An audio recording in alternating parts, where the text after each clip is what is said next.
works towards expanding the marketing profession. We work towards advancing the practice of marketing. Our chapter, AMA New York, has year-round programming. We have virtual events. We have obviously in-person panels, and we have very unique awards programs that are coming up, but more information about that later. Tonight is a part of our Future of Marketing series, and the conversation is going to delve into how marketing is really evolving. I'm pleased to introduce our panelists, Craig Charney, President of Charney Research. He is also the Director of the Future of Marketing Project.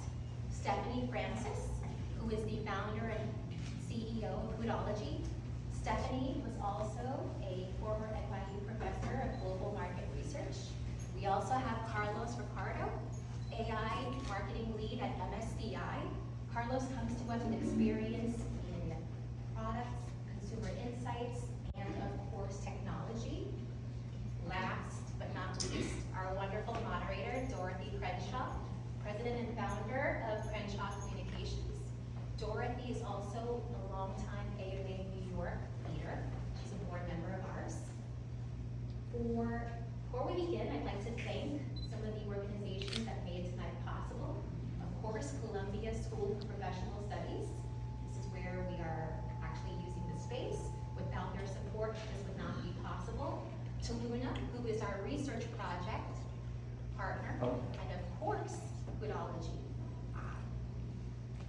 Before we start, I'm going to ask everyone to please make sure that their devices are on vibrate, because as you can see, Stefanie is going to be taking some video. And let's get started. Greetings, everybody. Can you hear me okay? I have feedback. Welcome to the Future of Marketing. We're very happy to have you here. All the secrets of the future will be revealed tonight. This is AMA New York's signature content program, and it actually started back in 2019. Craig is the one who invented it and still directs it, along with our research partner, Luna, to whom we're very grateful.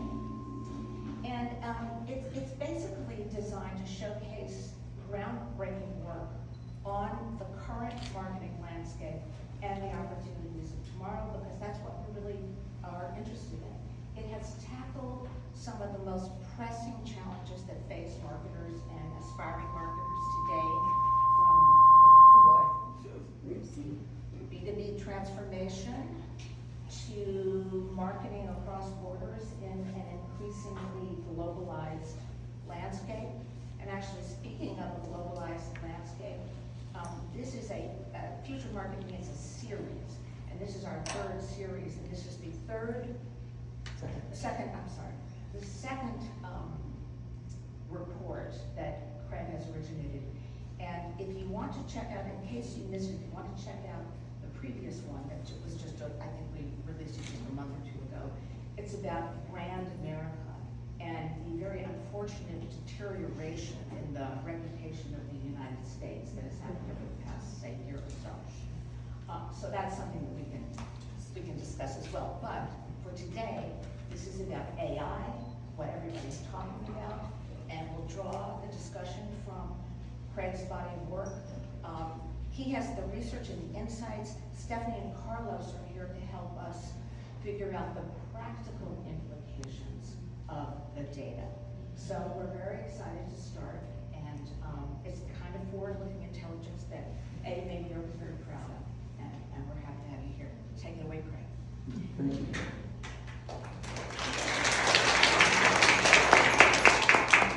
Well, I hope you're still clapping when I'm done. Anyway, first a quick word on our methodology. We did 3 polls on AI and marketing among American marketers, consumers, and business buyers, and social media monitoring among consumers and marketers. All of these were fielded by our friends at Toyota in the second half of 2025. Now, it's probably no surprise that 99% of marketers now use AI in at least one workflow, but the pace at which AI is being adopted is astonishing. Already, the average marketer uses AI for 5 functions, and by 2008, it's expects to use them for 7. You see the trend on the slide. Now just over 1/4 use AI for 7 to 12 functions. That's the dark part of the circle. In 3 years, almost twice as many, 52% expect to. The most common AI applications are data collection and analysis, content creation, and ad targeting replacement. So, Carlos or Stefanie, any thoughts? Well, I mean, I've been more exposed, so during the course of tonight, I will talk more about my experience in AI in content creation aspect of it, which would be just to kind of frame what my experience is, and then more recently in terms of the use of agentic. But I'm not surprised with the findings. I also think that we can even go a little bit deeper, and it's not just about within that function, but more and more this year is going to be about the integration in different workflows.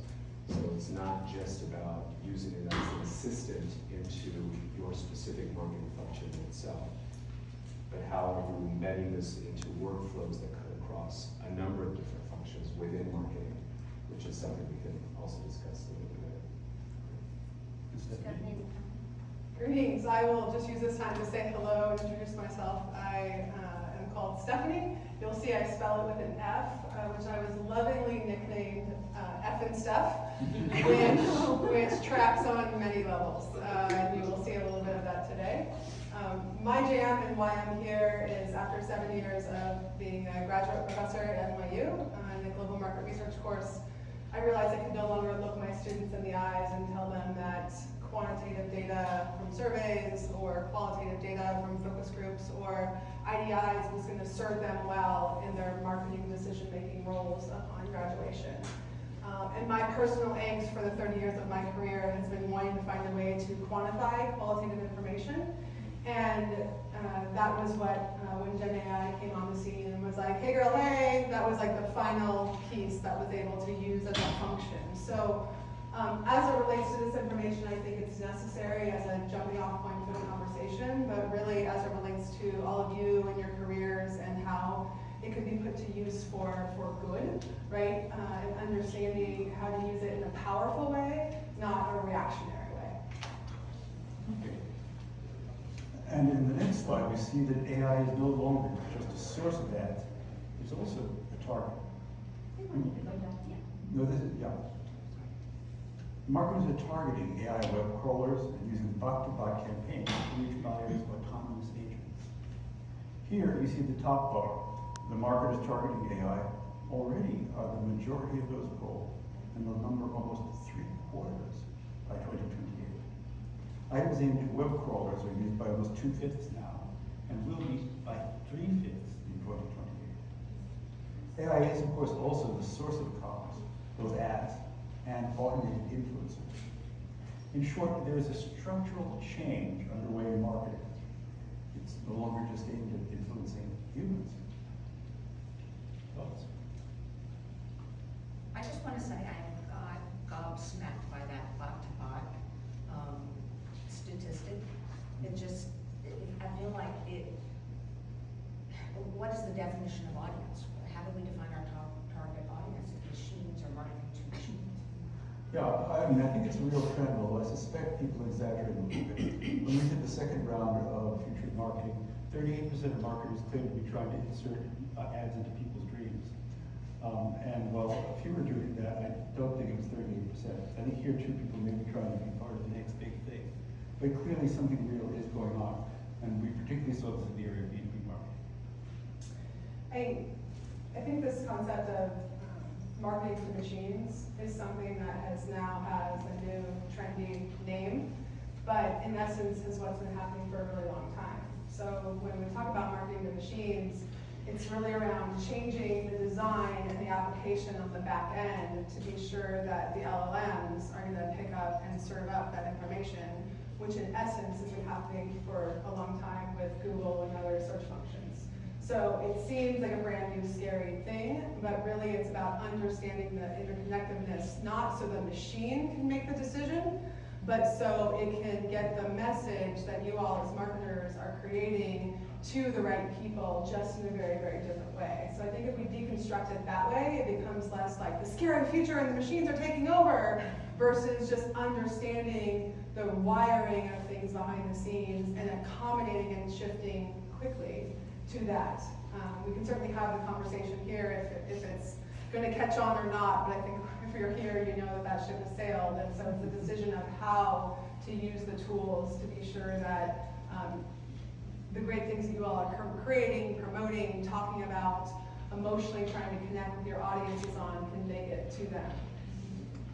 Absolutely, I couldn't agree more. That's a very good example of the brand to machine type of application. And the game has changed tremendously, right? We spent so many years in terms of making sure that our brands and our keywords were available for one type of search. And in these past 2 years, the search experience has changed dramatically, right? And the need to create content that gives you authority, whatever brand and company that you're working with, so that the discoverability in terms of LLMs, there's a better chance. It also puts stress on the need for more deep research and white papers and deep content that will allow the authority of your brand and your services to raise, which was one thing that was less prevalent a few years back. So it is fascinating, this change of the interface of companies and brands with a world that is shifting tremendously from traditional organic into LLM. Discoverability is a huge theme this year. Okay. Yeah, now here we're looking at the barriers to AI use. AI expansion is primarily restrained by concerns about data security and privacy, which are mentioned by 38% of marketers. That's followed by a lack of specialized AI skills and high costs. Several factors are mentioned by about 1/4. Needing an AI strategy, integrating AI with legacy CRM and other systems, data quality, and bias. Interestingly enough, resistance to change is cited by only 20%, and hallucinations and inaccuracy by just 16%. Overall, though, 88% of marketers cite at least one of these stumbling blocks at their firms. In other words, it looks like the rise of AI in marketing is going to be a little bumpy. I have a question. This 16% being concerned about hallucinations seems low. Is it that marketers feel that, this is just, I'm asking you to speculate because I don't really even know, but are they feeling that the AIs have improved so much that we don't need to worry about this as much anymore? I think they both improved a lot and expect further improvement as well. One of the interesting things, particularly the open-ended questions, was the number of times we saw marketers say, well, you know, it's pretty good now, in 3 years it'll be very good. What do you mean by black box there? What do they mean? We don't understand the inner workings of how they get from problem to result. That's a big number for black box. I wouldn't be surprised if the hallucination inaccuracy is low, because I think after 3 years now, right, there has been so much in place in terms of good marketing. Good marketers have been tweaking and fine-tuning instructions, have been everybody understands by now that there's a human oversight to any content that comes out, right, whether it's text, visual, reporting, and all that. And that there is a need to reprompt and reprocess and make sure that everything is, this is already the second big company in experience with AI and marketing, which is we've also included instructions from legal, right, into all of the instructions in terms of legal compliance into our models, which means that there's already the rigor of picking up certain things that would have not been, right, which would have surfaced as inaccurate in the past. That reduces tremendously. There still is a need for human oversight to make sure, and that's clearly understood by everyone. So the idea that you put in content, you process that, and out comes magically something perfect that's not the reality, right? The amount of and the depth of prompting instructions to make sure that everything is working perfectly. If you are a marketer that is responsible for a brand and responsible for a company, that is part of your work. So that's why I'm thinking it is an important problem, but it's one that I think there's been so much experience so far that doesn't rise to the top. Some of the other ones I think are critical. And one that I'm surprised that it's not here, which is the change management. If you think about one of the most critical barriers for adoption of any technology change is not only providing the right tools and licenses for the marketing team to experiment and adopt. It's not only about taking your workflows, just stressing that, identifying ways to use agentic, but it's also how do you change the mentality and create the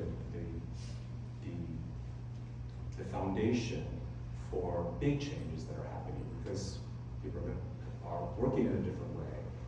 They are creating mechanisms where the job that they were doing has to be rethought, right, from a capability, from ways of working, from a number of different reasons.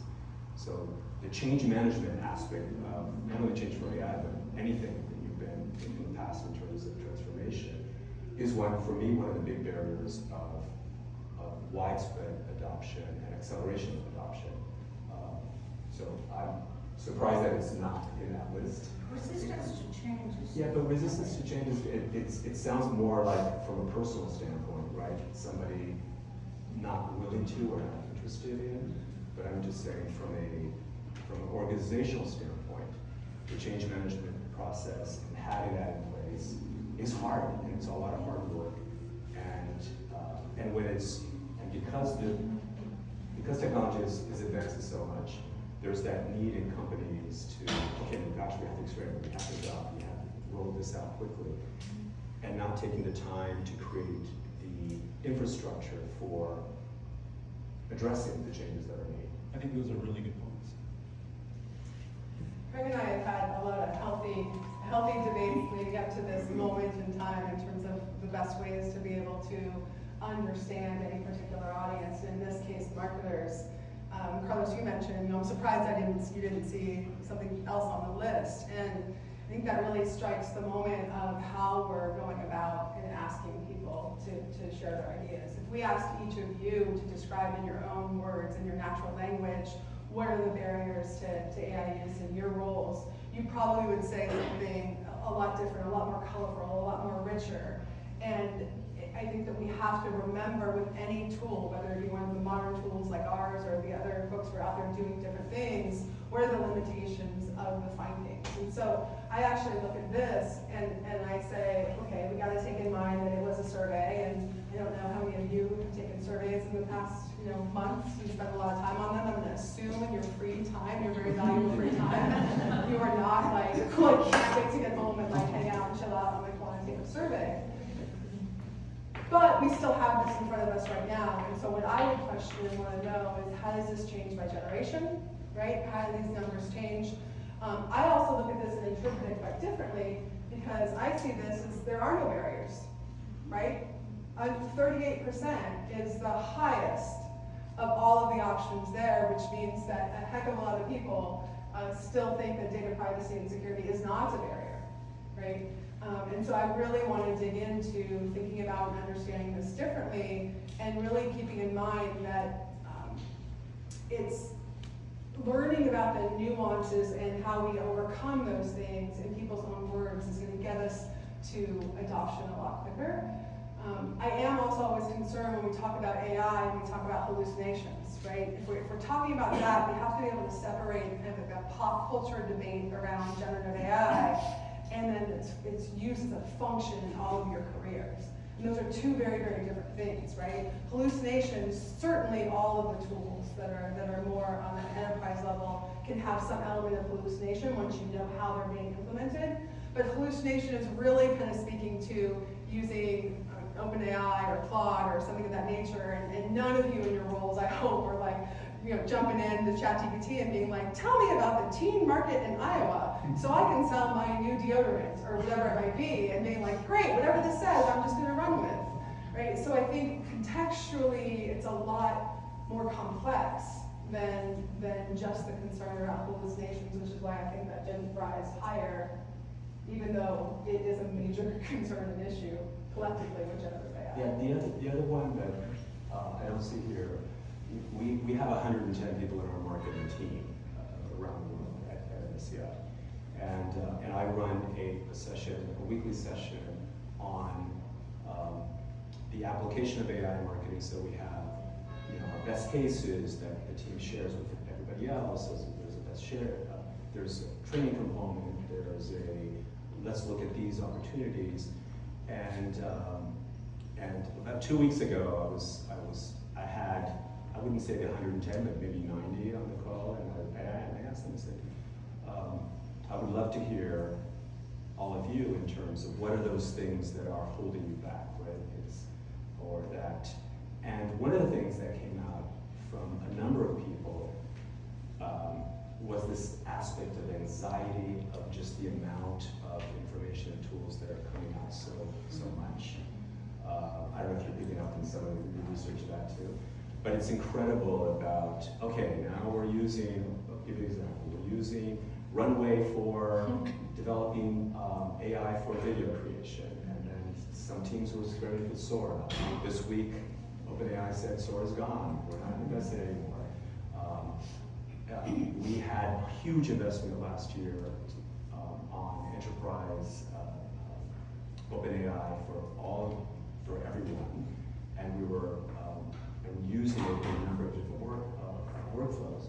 As of November, Claude started to pick up in terms of skills and artifacts. It's just more robust from a coding perspective too. So we made a huge shift into it, and people are like, oh my gosh, now I have to not relearn, it's so easy, but have to adapt to new technologies too.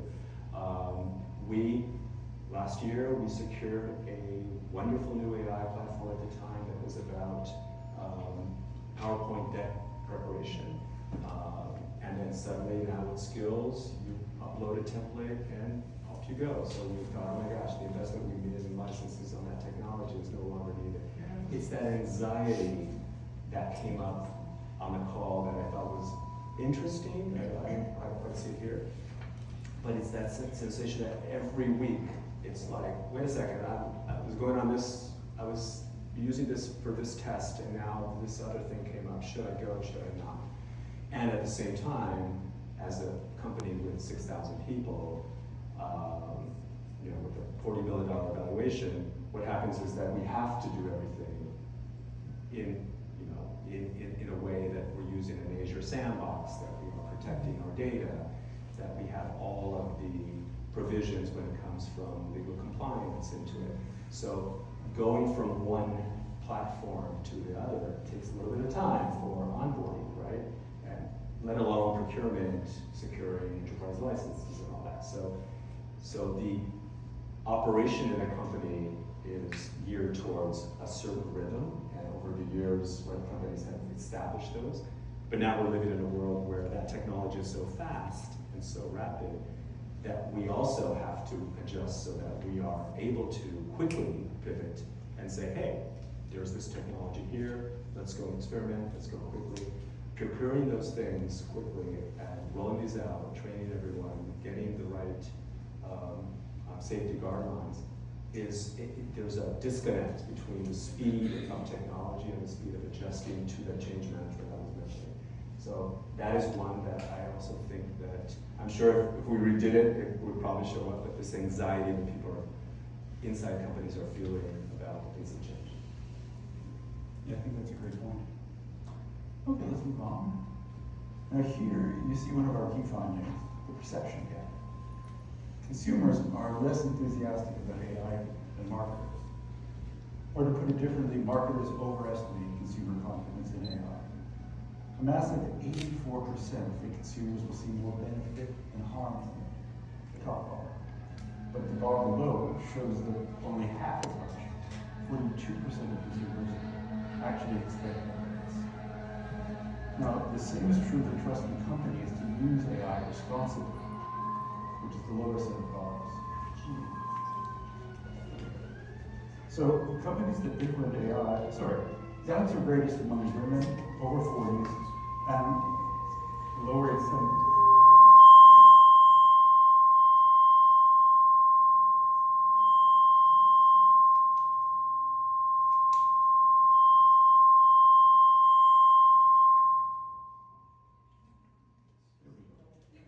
I'm just gonna talk loud.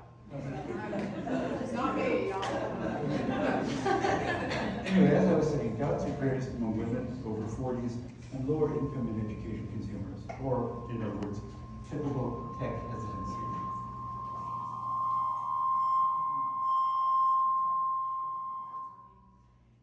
Men, Zoomers, and millennials, and better educated and higher income consumers are more comfortable with AI.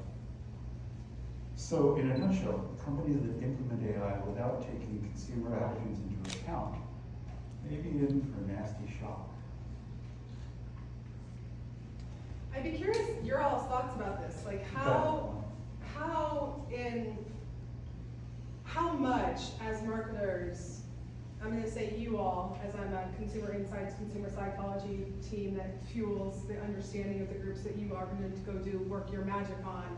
How much does it have to be taken into consideration that what consumers think about how things are being done and how they come to them? And I'm not saying the consumer market doesn't matter, we don't need to listen to them in any sort of way, because my whole livelihood has been around understanding consumers so we can get them exactly what they need in a meaningful way, no matter who that group is. But at a certain point, if we're keeping this more of a strategy, right, and what's happening to be most effective to get folks what they need, it's not necessarily about did we use AI images and did we use AI video compared to paying for models and having concern that jobs are being taken away. Because if done right, there's still jobs for everyone and more ability to get folks the products, services, experiences that they actually want and need. So I kind of would be curious about that conversation around the consumer element, if most of what's happening in your work is behind the scenes, to be able to serve them better, to understand them better, to get them what they need more. Let's try to get into that when you're in the Q&A. I also think that consumers are exposed to content and services that are AI enabled without even realizing, right? For many, many years, you've been using Amazon recommendations or Netflix recommendations. All this is AI enabled, and I don't see anybody raise their hand going, oh my gosh. I am thrilled I don't get erectile dysfunction. Right? This is benefiting me that it's working in this way. Yes. So there are so many experiences that we have that we just don't realize. And I'm not talking about the last 2 years, I'm talking about the last 15, right? So again, I maybe this has something to do with the constraints or the concerns around using AI generated imagery that's not real, whatever. But there's so much happening in so many brands and so many companies that are AI powered and enabled that are just, the vast majority of people have no idea. And so I would take this a little bit of a grain of salt. Yes, there are in pop culture some of the concerns around using images that are not real or that fake or that are portraying people that are not right in real situations, and I get that, but that's a little fragment of how AI is embedded in so many different functions and activities within marketing that again, it's I don't know if you agree or not, but it's just right now it's very hard for people to be able to realize the impact of what we are consuming, what we are doing, or experiences we're having with brands, and how much there is or there is not the influence of AI in a number of different aspects of that. Now, one of the implications of our research, in fact, is that it's easier to integrate AI functions initially, at least at the back end, whereas consumer-facing ones, though very useful, may also be more controversial. Okay, let's go on. So, in our social media listening about AI, the #1 topic among consumers was frustration with AI. And it's often expressed in memes like the ones you see here. One compares AI-generated ads to turds sticking to your shoe. A second says that instead of making good products, companies make AI ads. And the third, down here, shows a time travel squad going back to prevent the creation of generative AI. The top consumer concerns about marketing AI include disinformation, data security, and loss of access to human health. Others include AI hallucination and boring marketing. Just 7% of consumers have none of these concerns. So, let me pause there. Craig, how typical were the consumers who posted these memes and responded to them and complained about them? Did they skew younger and maybe how typical? Yes, I mean, the meme aware can be the younger end of things. And there's also a certain amount of self-selection in these conversations. You know, as usual, people who are either particularly unhappy or particularly happy are the ones who tend to sound off. In this case, particularly unhappy. I think that's a concern though with any social media listening. Your question brings up a really good one, is you can't know how large of a problem this is, right?